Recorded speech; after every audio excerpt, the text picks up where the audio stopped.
शिवराय जय भीम। काल महाराष्ट्राच्या इतिहासामध्ये काळीमा फासणारी घटना घडलेली आहे। आपल्या बीडची कन्या डॉक्टर संपदाताई मुंडे यांना एका पोलीस दलात वरिष्ठ अधिकारी पदावर असणाऱ्या व्यक्तीने टॉर्चर करून त्या ठिकाणी त्यांचा बळी गेलेला आहे आणि त्यांना आत्महत्येस प्रवृत्त केलेला आहे।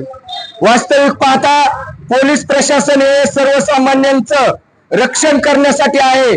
परमपूज्य डॉक्टर बाबासाहेब आंबेडकरांनी घटनेमध्ये तरतूद केली, मात्र दुर्दैवाने आज सरकारी अधिकारी हे सेवक नसून स्वतःला मालक समजतात आणि खाकी वर्दीचा अंगावर आल्यानंतर काही खाकी वर्दीचा गैरवापर करून सर्वसामान्यावर, महिलावर, बालकावर, गोरगरिबावर, शेतकऱ्यावर, कष्टकऱ्यावर अन्याय करण्याचा प्रयत्न काही अधिकारी करतात। त्याचाच प्रत्यय फलटण मध्ये आला।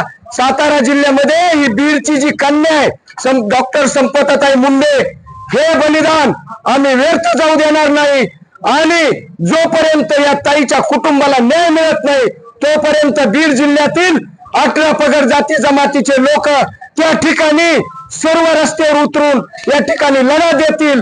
आणि मला एक या ठिकाणी सांगायचंय, सर्व आज 18 पगड जातीचे चौसाळा व बालाघाट परिसरातील हे सर्व ज्येष्ठ मान्यवर कार्यकर्ते, वेगवेगळ्या सामाजिक चळवळीत काम करणारे पत्रकार बांधव, शेतकरी या ठिकाणी उपस्थित राहिले आणि संपदाताईंना या ठिकाणी आपण श्रद्धांजली अर्पण केली। डॉक्टर गणेशरावजी ढवळे साहेब हे लिंबा गणेशहून आले, ते या ठिकाणी आज आपल्याला विशेष मार्गदर्शन करण्यासाठी आलेले आहेत। सामाजिक चळवळीत त्यांचं फार मोठं योगदान आहे आणि आज तुमच्या सगळ्याच्या मदतीने, सगळ्याच्या सहकार्यातून आज आपण या ठिकाणी संपदाताईंना या ठिकाणी जोपर्यंत न्याय मिळणार नाही तोपर्यंत बीड जिल्ह्यातील सर्व नागरिक या ठिकाणी रस्त्यावर उतरून आंदोलन करतील आणि कठोर शासन हे या आरोपीला मिळेपर्यंत आपण स्वस्थ बसायचं नाही, एवढंच या ठिकाणी सांगतो आणि थांबतो। धन्यवाद।